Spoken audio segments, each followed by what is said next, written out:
જો આજે આપણે બનાવીશું ખજૂર પાક. તેમાં આપણે 500 ગ્રામ ખજૂર લીધું છે, 100 ગ્રામ બદામ, 100 ગ્રામ કાજુ, 100 ગ્રામ અખરોટ ને 100 ગ્રામ અંજીર. હવે આપણે એક પેનમાં ઘી ગરમ કરીશું.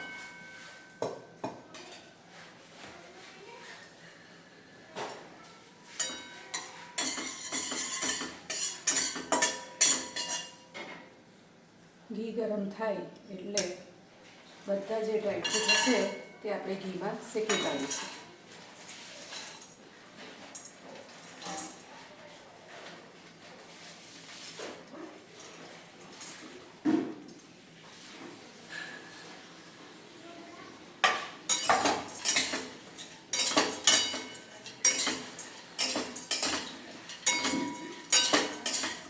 સતત હલાવતા જઈને થોડી વાર આપણે શેકી લઈશું.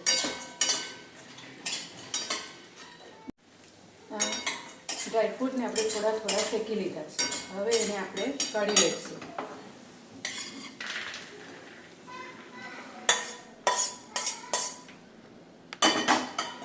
હવે આપણે ફરીથી થોડું ઘી ગરમ કરીશું.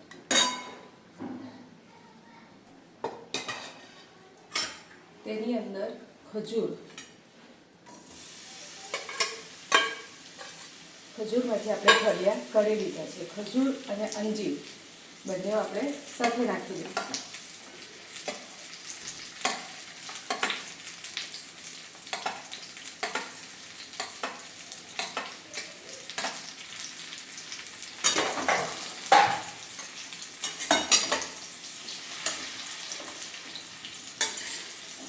સતત હલાવતા જઈને જ્યાં સુધી ખજૂર ઓછું ન થઈ જાય ત્યાં સુધી આપણે એને સાતરી લઈશું.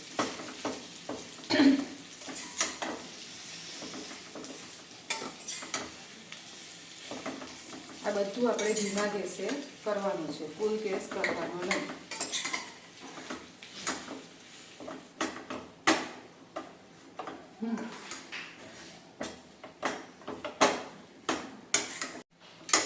સતત હલાવતા જઈને આ ખજૂર એકદમ આપણે લોટ આપણે રોટલીનું બાંધીએ એ ટાઈપનું થઈ ગયું છે.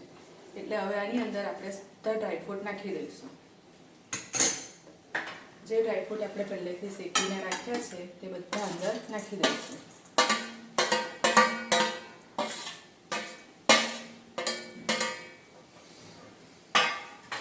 ને ફરીથી એને સરસ આપણે મિક્સ કરી દઈશું.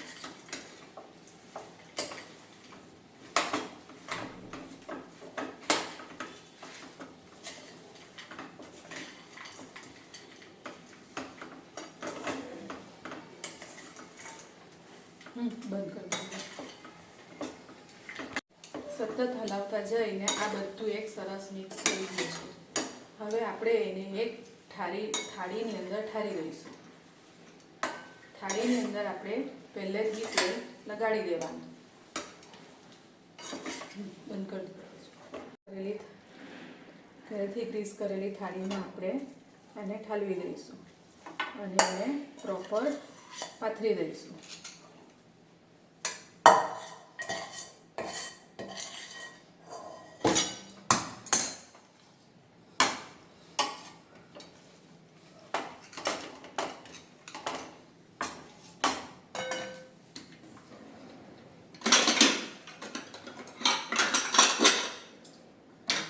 એક વાટકી ઉપર જરાક ઘી લગાડીને આપણે એને આ રીતે પાથરી દઈશું. અત્યારે હું ચપટા કરી રહી છું. જો તમારે લાડુ કરવા હોય તો લાડુ પણ થઈ શકે આનું.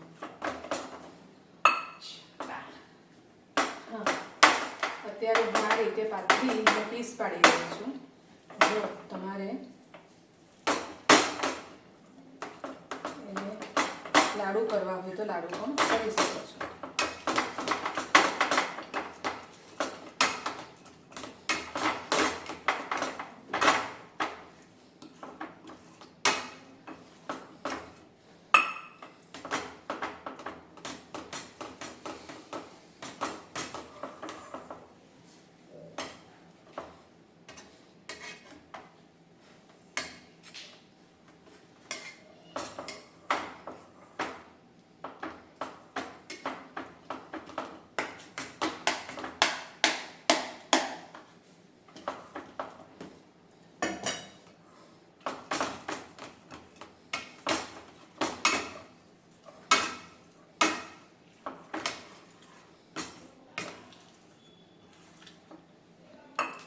થોડું ઠંડુ થાય એટલે આપણે એના થોડા પીસીસ કરી લઈશું.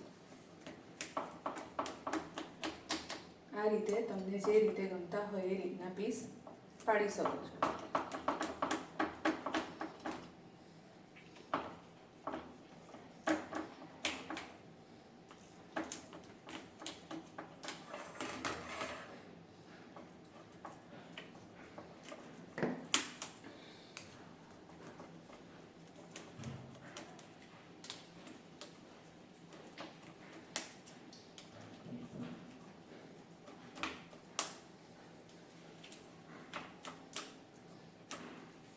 આ હવે જ્યાં સુધી પ્રોપર ઠંડુ ના થાય, રૂમ ટેમ્પરેચર ના થાય ત્યાં સુધી એને છોડી દેવું. ત્યાર પછી એને છૂટા પાડવા.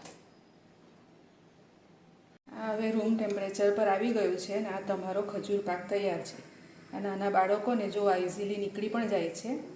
અત્યારે શિયાળાની ઠંડીમાં તમારે ઇમ્યુનિટીનું કામ કરે છે, તો બાળકોને આ ખૂબ જ પસંદ આવશે. જો ઇઝીલી એકદમ નીકળી જાય છે. આ ખજૂર પાક તમે 1 મહિના સુધી એરટાઇટ ડબ્બામાં સ્ટોર કરીને રાખી શકો છો.